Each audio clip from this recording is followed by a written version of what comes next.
Hello friends, केम छो बधा मित्रों। आशा राखो तमे बधा मजामां हशो। मित्रों, लास्ट विडियोनी अंदर आपणे वात करी हती कि आना पछीना विडियोमां आपणे जोईशुं कि कीड़ीओ केवी रीते जीवन जीवे छे अने केवी रीते ए लोको टीम वर्क करे छे, केवी रीते जूथमां काम करे छे अने एवी कीड़ीओनी वात आपणे करवाना छीए। मित्रों, समय नथी बगाडવો। मित्रों, आपणे शरू करीए छीए। The following behaviour was noticed by a scientist. नीचे प्रमाणेनुं वर्तन, बिहेवियर एटले वर्तन, एक साइंटिस्टना ध्याने आव्युं। Scientist noticed by a scientist was making a study of ants. जे कीड़ीओनो अभ्यास करी रह्यो हतो एवो एक साइंटिस्ट हतो मित्रों, अने एणे नीचे मुजबनुं वर्तन कीड़ीओनी अंदर जोयुं। केवुं वर्तन जोयुं मित्रों, जोईए। A number of ants were down in a pit.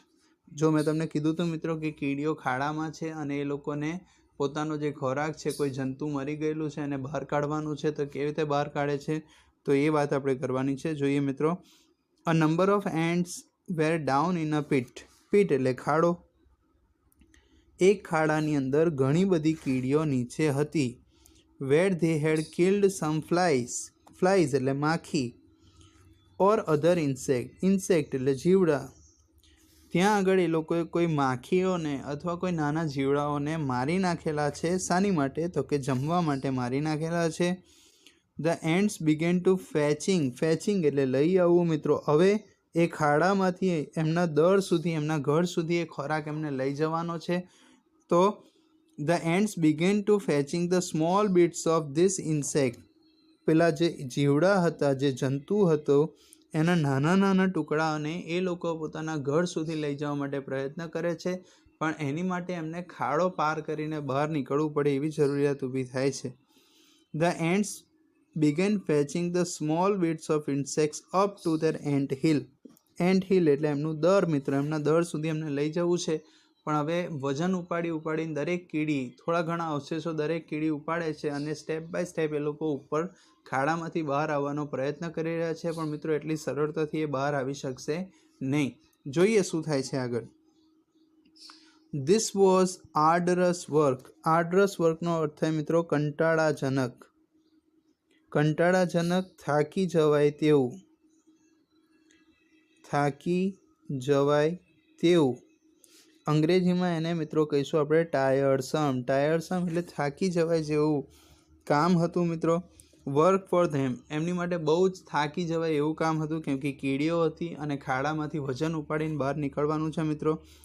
The sides of the pit were steep. સ્ટીપનો અર્થ થાય મિત્રો લપસણી, પોલિશ। જે ખાડાની જે સાઈડની દિવાલો હતી એ લપસણી હતી। And considering the size of the ants, અને આપણે જો કીડીઓની સાઇઝને ધ્યાનમાં રાખીએ તો the load they were carrying were very heavy.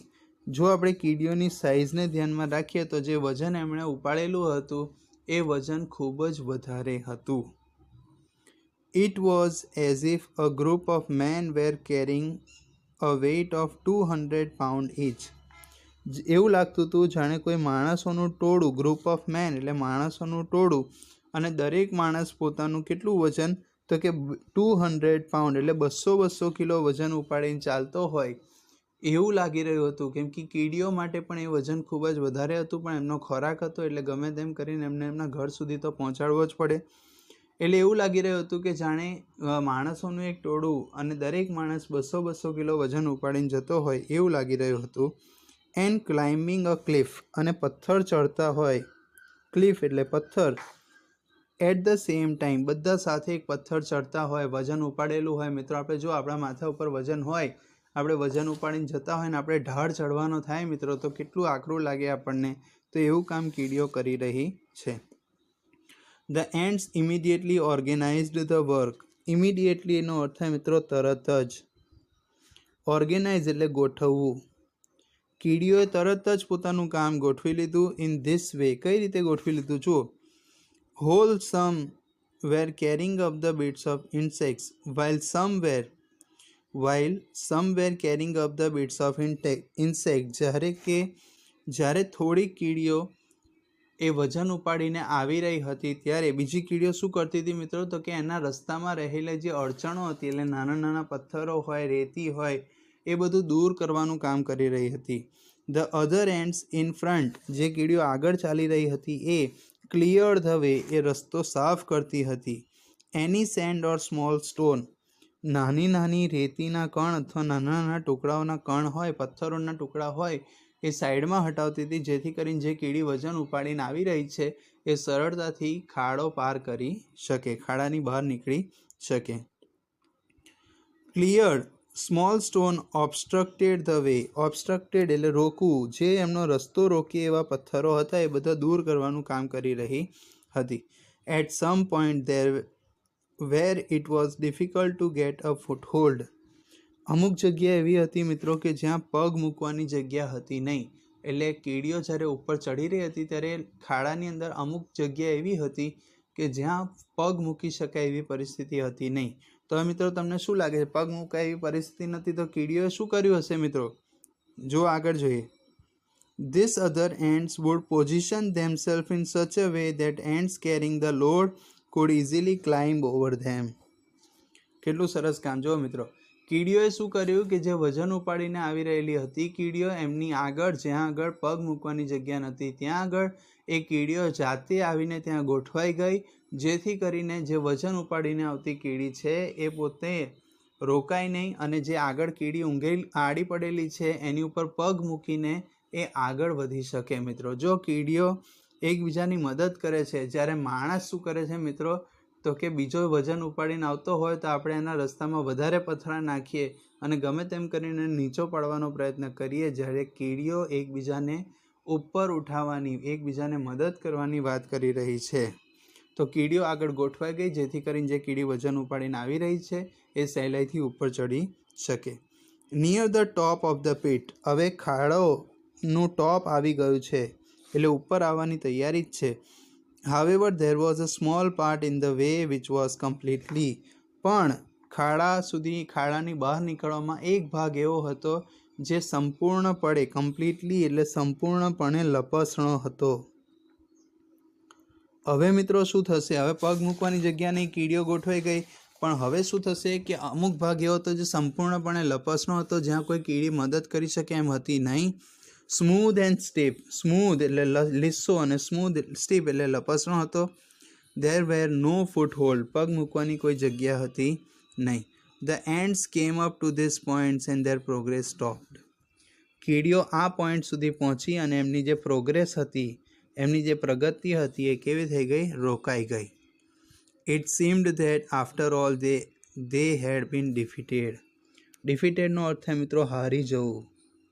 એવું લાગી રહ્યું હતું કે કીડીઓ હવે હાર માની લેશે, કેમ કે હવે ઉપર ચડી શકે એવી પરિસ્થિતિ હતી નહીં.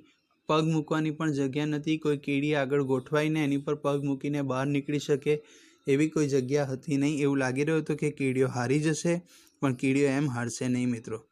Of the many ants which tried to climb this part, ઘણી બધી કીડીઓ જે આ જે પાર્ટ હતો, આ જે ભાગ હતો એ ચડવાનો પ્રયત્ન કરી રહી હતી, એમાંની એક કીડી, only one reached the top, એમાંની એક કીડી ખાડો પાર કરી ગઈ. This one was immediately met the number of ants from the ant hill. હવે એ કીડીએ શું કર્યું મિત્રો? જેવી એ બહાર નીકળી, એણે બીજી બધી કીડીઓને જઈને મળી, એમને સંદેશો આપ્યો કે આપણી બહેનોને મદદની જરૂર છે, ચાલો આપણે આપણી બહેનોને મદદ કરવાની છે.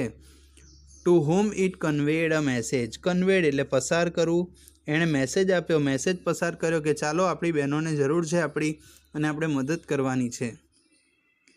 And now N amazing thing happen, મિત્રો એક અદ્ભુત વસ્તુ થઈ. અમેઝિંગ એટલે અદ્ભુત વસ્તુ થઈ. શું અદ્ભુત વસ્તુ થઈ મિત્રો? તો કે કીડીઓ એકબીજાની પૂંછડી પકડીને ખાડાની અંદર ઉતરવા લાગી અને જે કીડીઓ વજન ઉપાડીને આવી રહી છે, જેથી કરીને એક કીડીઓની એમણે લાઈન બનાવી દીધી, એકબીજાની પૂંછડી પકડીને એ રીતે ગોઠવાઈ ગઈ કીડીઓ કે જે કીડીઓ વજન લઈને આવી રહી છે સહેલાઈથી ખાડામાંથી બહાર નીકળી શકે. The ants at the top began climbing down, જે ખાડાની બહાર જે કીડી હતી એણે નીચે ઉતરવાનું શરૂ કર્યું.